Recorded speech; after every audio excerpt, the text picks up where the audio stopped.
Many have asked the question, is leadership dead in our society today?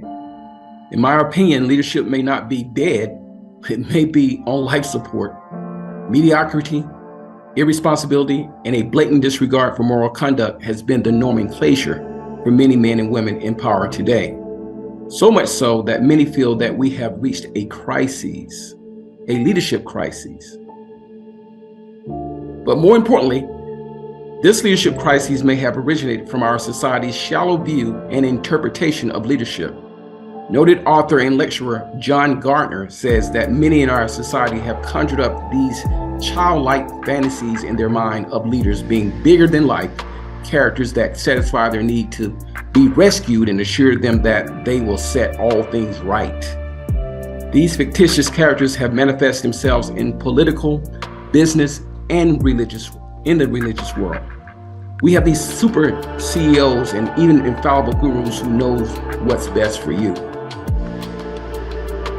So much of our society still holds on to this insatiable desire to fulfill their needs for mythical, supernatural figures who represent them, think for them, and symbolize what is good and right for them. This poses the question, have we as a society failed to formulate a clear, defined standard for leadership that could help to produce more dynamic leaders? Are attributes such as morality, values, and integrity still on people's minds when we think of qualified leadership? Do we expect too much from our leaders and surrender too much of our allegiance to them too soon? It is my opinion that there is more than enough evidence to substantiate that there is a leadership crisis in our world today. Too many stories in all leadership contexts where the blind lead the blind, resulting in both falling in the proverbial ditch. Maybe we have fallen short in identifying the true ethical standards for assessing and endorsing those who are positioned to be our leaders and who we have pledged to follow. When our chosen leaders fall short, I believe that both leaders and followers can share in the blame.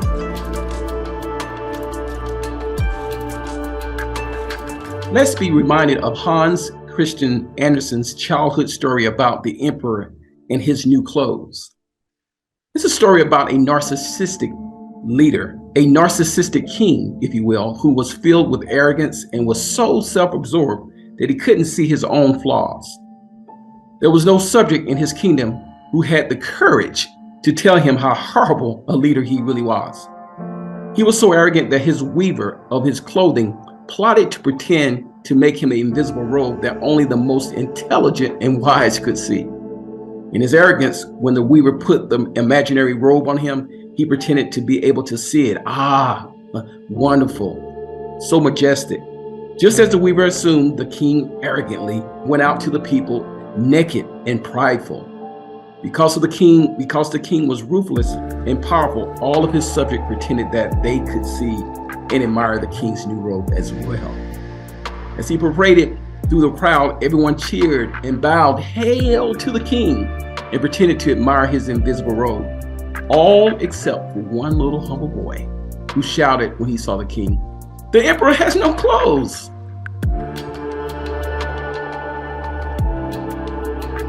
In a leadership workshop that I facilitated with middle school age children, I asked them to draw a picture of leadership. In response, they drew an array of images that depicted money, power, prestige, and superiority.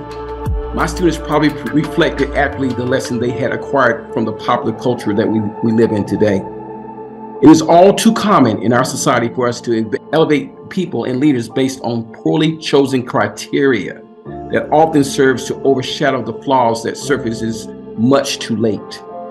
For this reason, I would agree that the leadership crisis is not just the corrupt leaders that we see. It is in my opinion that the leadership crisis developed because we as a society have digressed in our ability to practice integrity when attempting to quantify and identify a universal set of standards for evaluating and electing excellent leadership. It's time, folks. It is time for people to stand up courageously and boldly and proclaim that not only does the emperor have no clothes, but he is butt naked.